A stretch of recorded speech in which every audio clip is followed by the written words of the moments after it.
Hello and welcome to the Curator's Salon podcast. I'm Geeta Joshi and my guest today is Danielle North. Danielle is the author of Pause, How to Pause Before Life Does It For You, and she also runs the Pause Retreats. Welcome, Danielle. Hi, Geeta. It's lovely to be here. So it's a really interesting time, and I thought it was time for us to have a conversation about, all the things going on. People are, life is pausing for us. Well, we're in the middle of the COVID-19 outbreak, and it's a really surreal situation, isn't it? Totally. I'm finding a real mixed response to it. Some people are becoming really creative, others are still, in a panic phase. And I just felt like there's quite a cycle of emotions that people are going through. So I thought it'd be great for us to have a conversation about, how people can use this time more intentionally. Yeah, I think it's almost as though, although it's like things are speeding up whilst at the same time they're slowing down. It's almost like we've got this experience of a suspended reality, as life is really forcing us all to pause and to slow down and to take stock and really to reassess many things. So I think we're going to be feeling the ramifications of this for quite some time, as not just here in the UK but globally. So your book, Pause Before Life Does It For You, talks about enforced pauses. What's an enforced pause normally outside this current situation? Yeah, I think I'm going to have to write another book, aren't I? Which is how to pause when life does do it for you. But in that book, yes, I write about an enforced pause, which is often a time when we have to stop, a time of what I think people might consider to be a crisis, actually, but is often a time of intense focus on something in particular. So examples of enforced pauses, if we take our current situation out of the equation for a moment, it might be burnout, it could be a redundancy, ill health, bereavement. They all come with this, often with this sense of shock and this sense of loss of control, this sense that life has done a 180 shift, and that how you were seeing life the day before is now completely different the following day, and they can really be sometimes quite earth-shattering for people. So if we then take the COVID-19 situation that people are facing, it's an enforced pause on a global scale. And people are feeling all sorts of emotions at the moment. How can we best manage these, sort of conflicting emotions? Yeah, it's a great question, Geeta. I think there's a lot of strong feelings, even if you don't necessarily feel fear yourself. At the moment, there's a lot of fear in the media. The message has been amplified more than normal. There's fear in the way that we're seeing people shopping and purchasing. People are afraid of the health system and how that's going to cope. There's fear and anxiety about individual families and your loved ones. So even if you don't feel frightened yourself at this stage, there's a lot, we're sort of in a sea of fear. So it's quite hard to escape that really pervasive emotion at the moment. And really that comes from a loss of control. So when we feel that we've lost some of our freedom, the ability to perhaps have our social lives the way that we're used to having them, our ability to move and do the things that we're used to doing on a day-to-day basis, when that feels or has been taken away, it feels as though we've lost control. The loss of control creates uncertainty. Uncertainty leads to fear, and fear leads to panic. So it's quite a quick escalation into these very intense and deep emotions. This might sound a bit frivolous, and I don't mean it to sound frivolous, but there are alternatives to feeling these feelings, but it takes quite a lot of, I think, inner intention to be able to step away from the bigger global feeling of fear, and perhaps even some self-mastery inside to be able to hold your own course steady within you. So we can talk about how people can practice that, and I do think it's a practice. It's a sort of moment by moment unfolding for people as to how do you keep staying responsive, rather than being swamped by the emotions that even if you're not feeling them, everybody else around you is. So what's the alternative? The alternative is something that you and I were talking about before we went onto the live recording, which is the word surrender. And I'm not talking about surrender as defeatism here. Surrender in terms of giving up. It's surrender in the appreciation that we cannot control the uncontrollable. That surrendering of the idea that we were ever in control, and being able to come to a place of peace within ourselves with what's going on at the moment, to know that we can't control these external circumstances, but that we can support our own inner resources within ourselves, and that we have complete free will within us to be able to make our own choices and our own decisions about how we want to use this enforced pause, and how we would like to find the gold in the situation that we're presented with.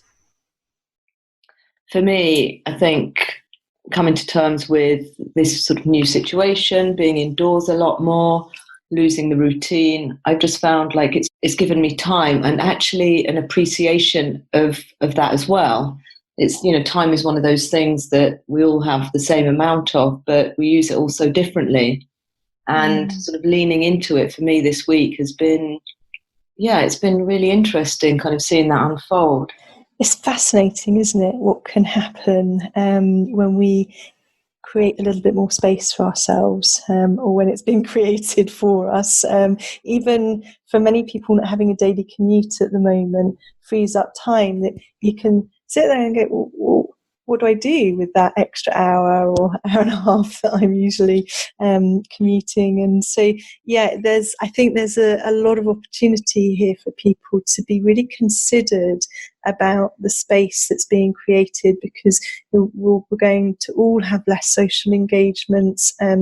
We've just heard that the pubs and the bars and the gyms and things are now being closed, as well as other social gathering places that had been closed previously. So, how do we intentionally use the space that's been created, and to start to find a way to benefit our well-being, benefit our health, and be able to support our self-care through this experience? So one of the things I've been thinking about was almost using some of this time as a self-directed retreat. I want to spend a bit more time reassessing what I'm doing, reevaluating priorities, goals, all sorts of things, And I was thinking, to use the time more intentionally, and what would a self-directed retreat look like? And also, for our listeners, many of whom are artists, I thought this could be quite an interesting topic for us to talk about. I think this is such an exciting question.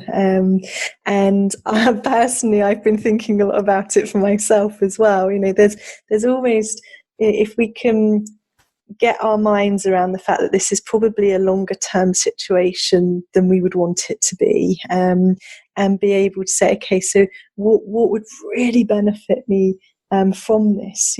This might be a once in a lifetime opportunity for us to have this space and time to be able to, have a self-directed retreat. Then I think it's a really, really interesting question. It's really about how do we find our own sense of freedom within these constraints, and I think the idea of the self-directed retreat is a way to do that. How do we do that? What would be, let's say, some components around that? Yeah, it's a good question. So if I think about when I run a public retreat, there are some certain things that I would always consider when I'm setting up a retreat for a group, which I think can translate over to an individual retreat at home. One of them is around the journey that you might want to go on. So when I'm thinking about creating a retreat, I like to think about, why are we gathering? What's the reason? What's the intention for gathering? So it might be that somebody's having a retreat that is based on, if it's a personal retreat that's based on their health. It might be that they choose a topic that is their self-esteem. It might be that they choose a topic that's about their creativity.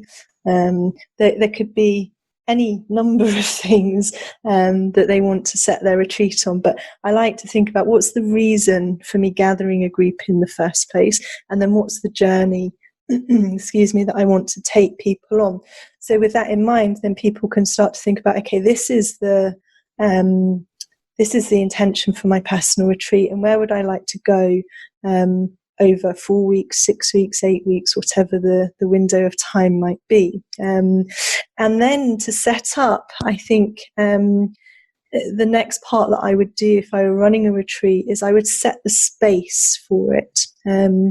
And that sounds a little bit of a strange thing, but actually we put a lot of energy and attention and effort into setting the space for the retreat.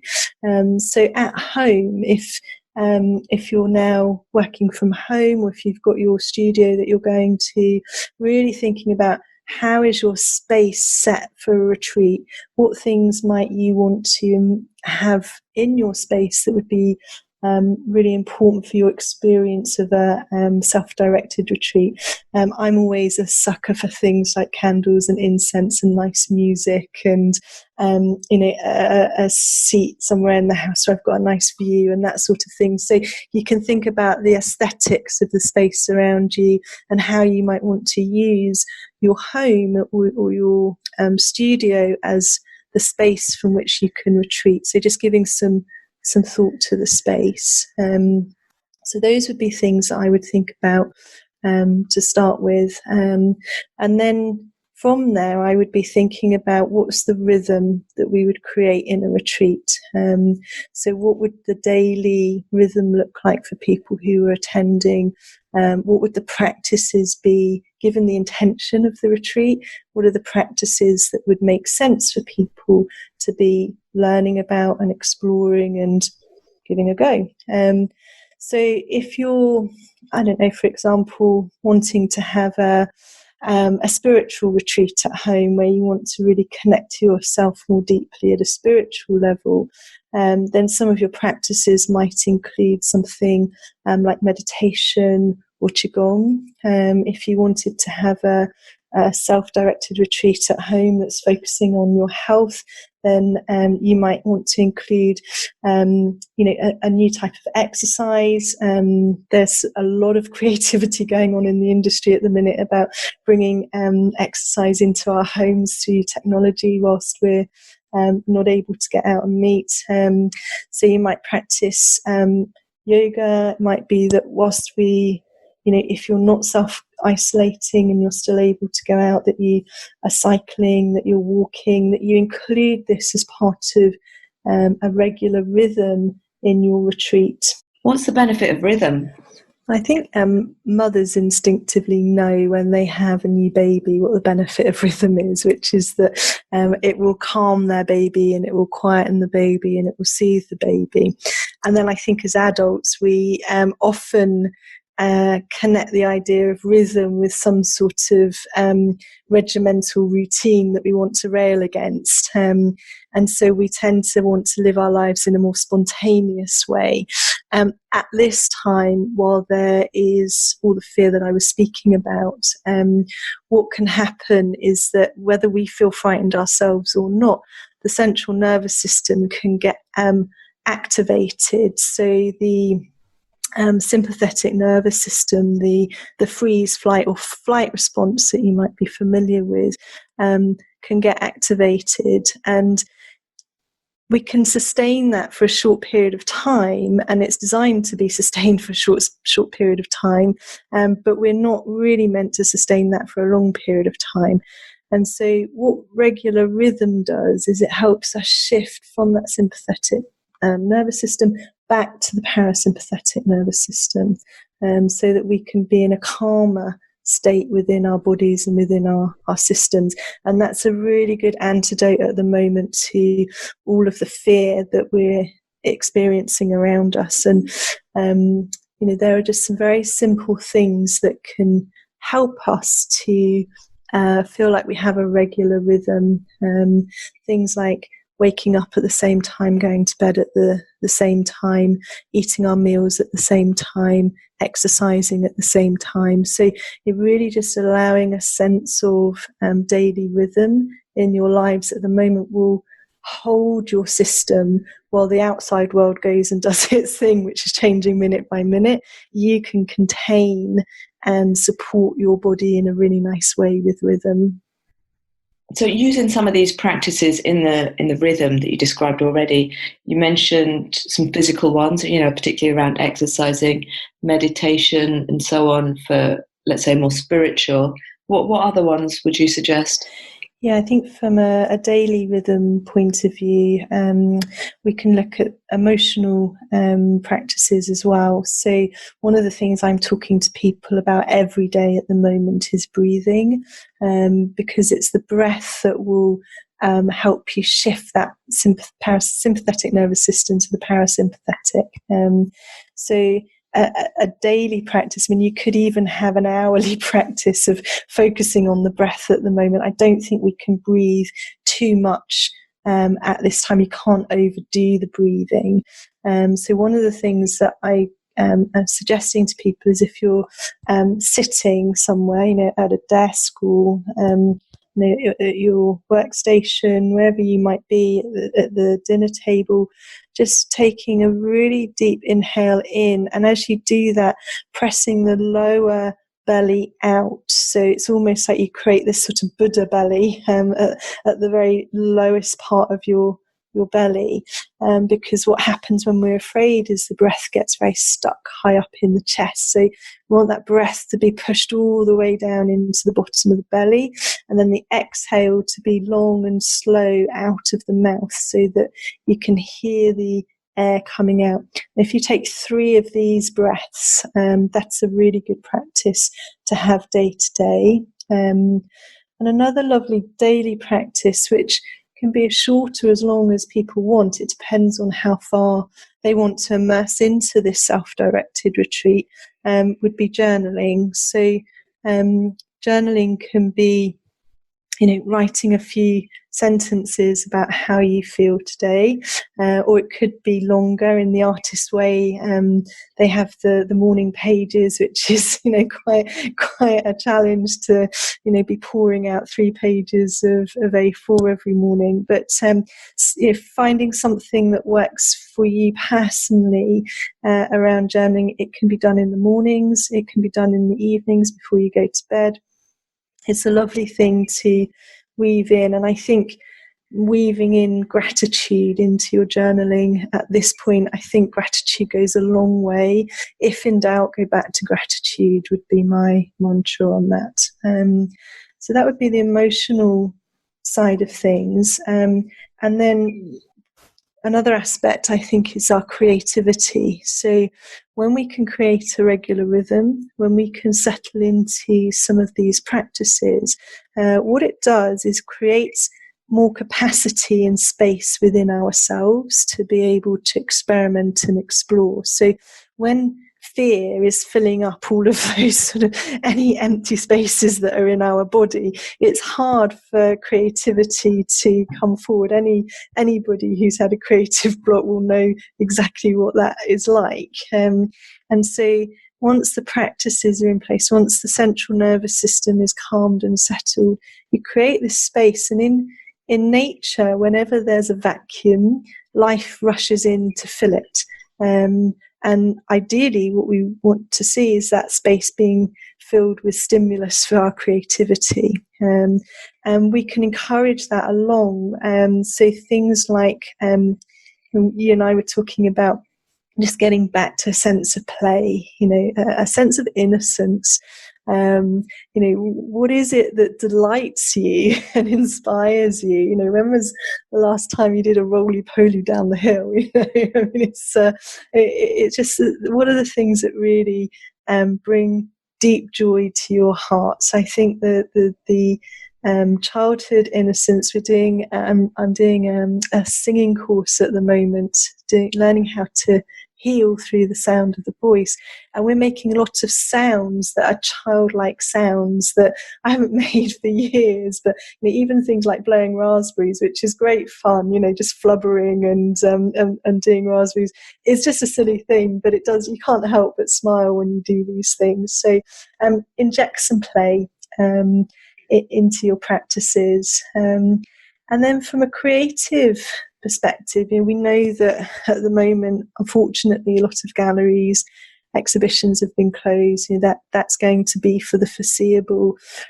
So now might be a really nice time to embark on a personal project, something that is just for you, that is without any deadline, something that you would most love to do, that would really fill you with a great sense of expansion within yourself. So I think those are some thoughts from me around the creativity.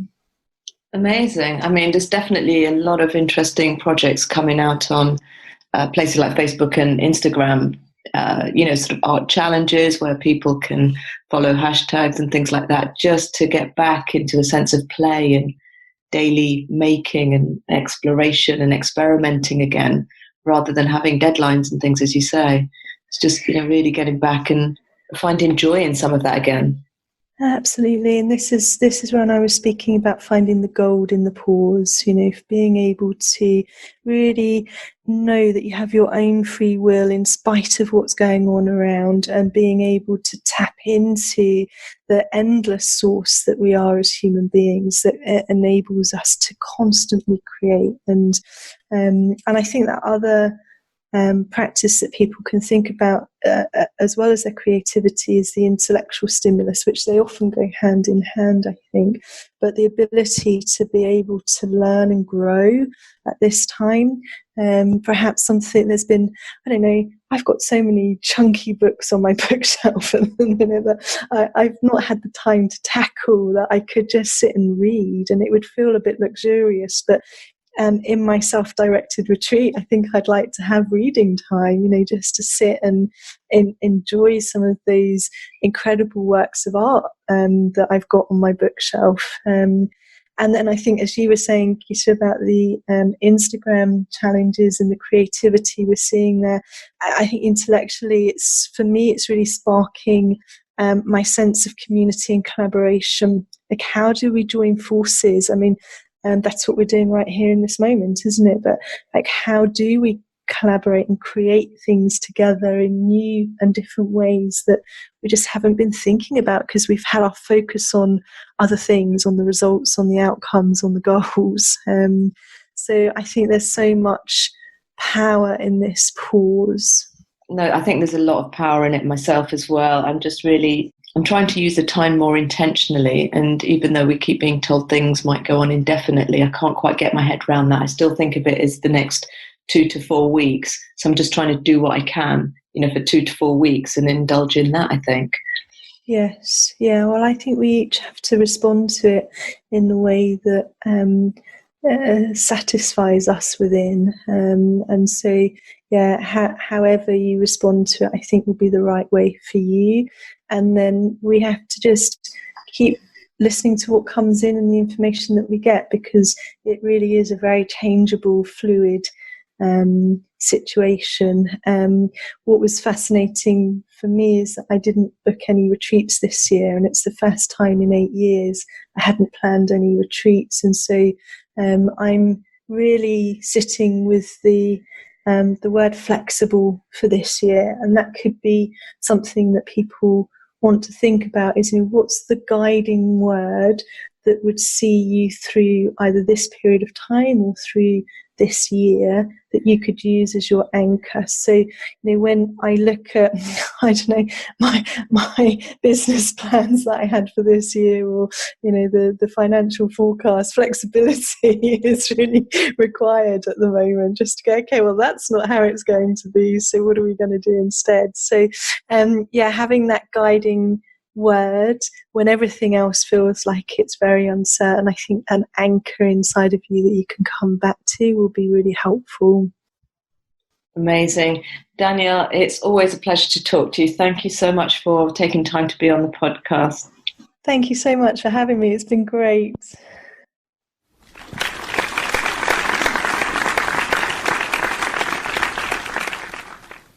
The Curator's Salon hopes you enjoyed this production.